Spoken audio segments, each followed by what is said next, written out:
आज हम लोग सॉल्व करेंगे ये दो कॉम्प्लेक्स नंबर को, जिसमें हम लोग को निकालना है मॉड्यूलस और आर्ग्यूमेंट। ये कॉम्प्लेक्स नंबर का ही एक पार्ट है, क्वेश्चन है।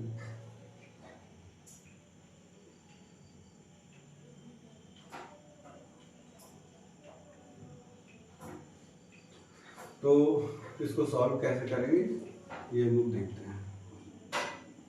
तो सबसे पहले हम लोग यहाँ पे फर्स्ट क्वेश्चन को सॉल्व करने की कोशिश करते हैं।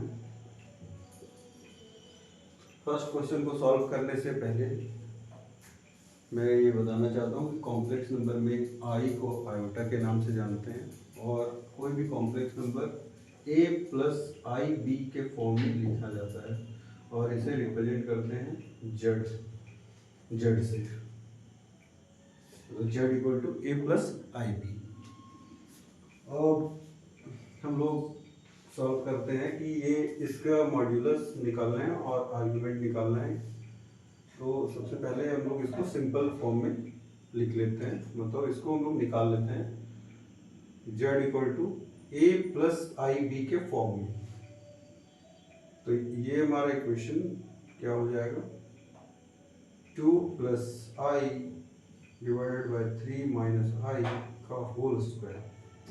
अब इसको हम लोग ब्रेक कर देंगे स्क्वायर, तो ये ऊपर में हो जाएगा 2 का square plus 2 into 2 plus 2 into 2 आई प्लस आई का स्क्वायर, और नीचे ब्रेक करेंगे तो क्या हो जाएगा 3 का square minus 2 into 3 into I plus minus I का स्क्वायर। तो इसको हम लोग ब्रेकआउट करेंगे 4 प्लस 4 आई, और आई का वैल्यू हम लोग जानते हैं आई स्क्वायर इक्वल टू -1 होता है, due to I equal to root under -1 होता है।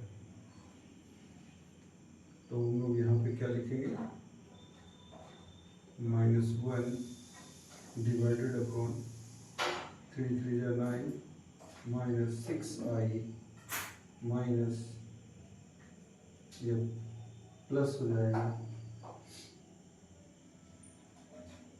आई का square which mean -1 due to यहाँ पे -1 ये है और ये स्क्वायर हो जाएगा तो -1 हो जाएगा। ठीक है, हमको क्या हो जाएगा, क्या मिलेगा 3 4 -1 3 प्लस 4 आई, और नीचे से हमें क्या मिल जाएगा 10 और 8 माइनस 6 आई, ये आ जाएगा। इसको सॉल्व करने के बाद हमें ये मिलेगा, और फिर हम इसको रेशनलाइज कर देंगे। आई को हटाना है तो 3 नीचे वाले पार्ट को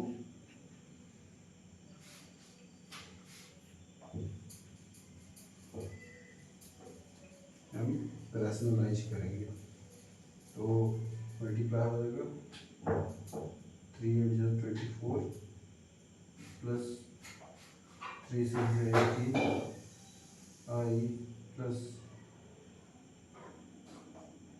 32 8 4 जा 32 I minus due to I square minus 4 6 24 हो जाएगा। ये दोनों मल्टीप्लाई होगा तो यहाँ पे हमारे पास कौन फार्मूला आ रहा है, ए माइनस बी मल्टीप्लाइड ए प्लस बी, तो क्या हो जाएगा ए स्क्वायर माइनस बी स्क्वायर।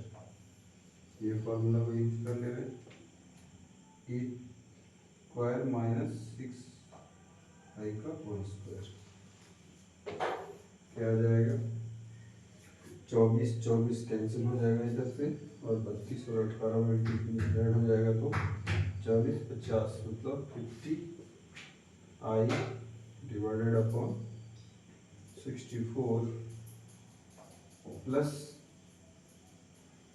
36, क्या हो जाएगा इक्वल टू 50 आई अपॉन 100 60.36 और ये कैंसिल हो जाएगा, कैंसिल आउट हो जाएगा, तो हमारे पास आ जाएगा I/2। ये हमारा क्या आ गया, जेड। तो यहाँ तक समझिए।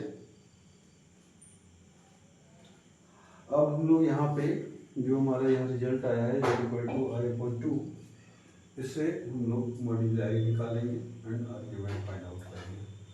तो आगे देखते हैं।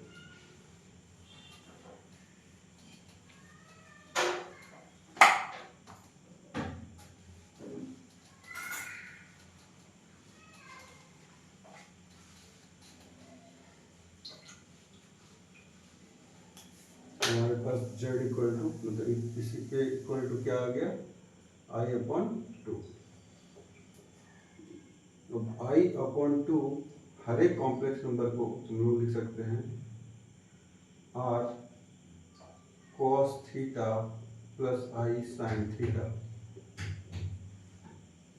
और ये बेसिकली इस टाइप का है, r दोनों प्लेस पे मल्टीप्लाई हुआ है।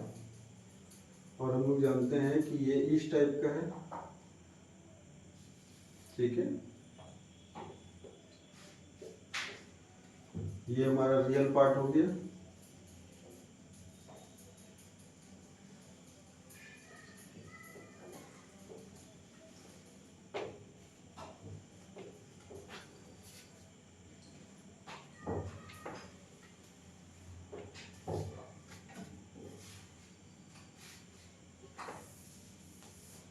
ये हमारा रियल पार्ट हो गया और ये हमारा इमेजिनरी पार्ट हो गया। तो रियल पार्ट क्या हो जाएगा, real part which mean cos r cos theta equal to 0 and I दोनों में है, मेरे यहाँ भी I है, यहाँ भी I है। तो हमारे पास r sin theta equal to half हो जाएगा। ठीक है, हमें निकालना क्या है, हमें निकालना है r and theta। we have to find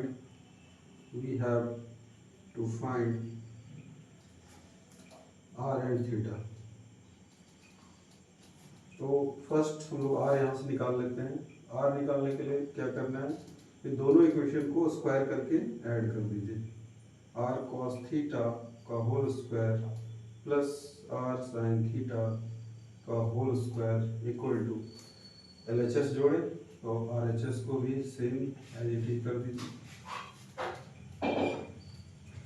यहाँ पे r को हम लोग कॉमन निकाल लेते हैं, तो r स्क्वायर हमारा कॉमन निकल जाता है। रिमेनिंग पार्ट बचेगा, थोड़ा अरेंज करके लिखेंगे तो sin square theta plus cos square theta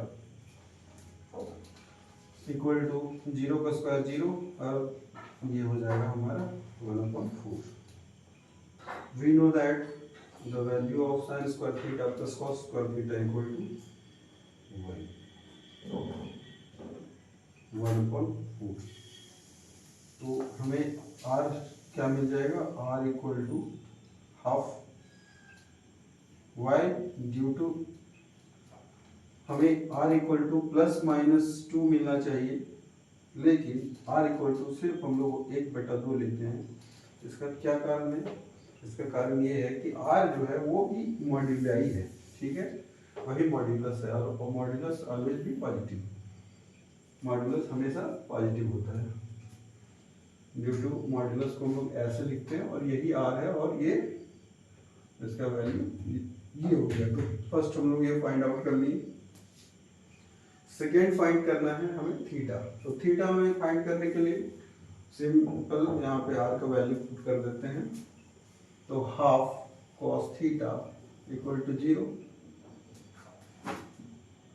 and half sin theta equal to half, and we solve one step more, cos theta equal to 0 and sin theta equal to 1, and from here we observe that theta equal to pi/2 pi/2 and यहाँ से भी ये theta अगर हम find out करें तो π/2,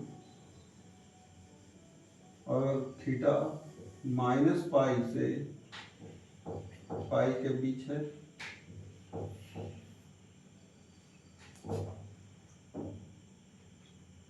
सो हम लोग ये लिख सकते हैं the argument of 2 plus I 3 minus I equal to π/2। तो ये मेरा एक आंसर हो गया और ये मेरा एक आंसर हो गया। तो इस तरह से हम लोग फाइंड आउट कर लेते हैं कि इस क्वेश्चन का आर्ग्यूमेंट एंड मॉड्यूलस कैसे फाइंड आउट करेंगे। थोड़ा सा स्टेप बाय स्टेप इसको समझने की कोशिश की है। तो इस तरह से हम लोग फर्स्ट क्वेश्चन को बना करके बहुत अच्छे से, बहुत शॉर्ट में हर एक स्टेप्स, कहीं भी दिक्कत हो कमेंट करके बताइए कि कहाँ पे आपको समझ नहीं आया।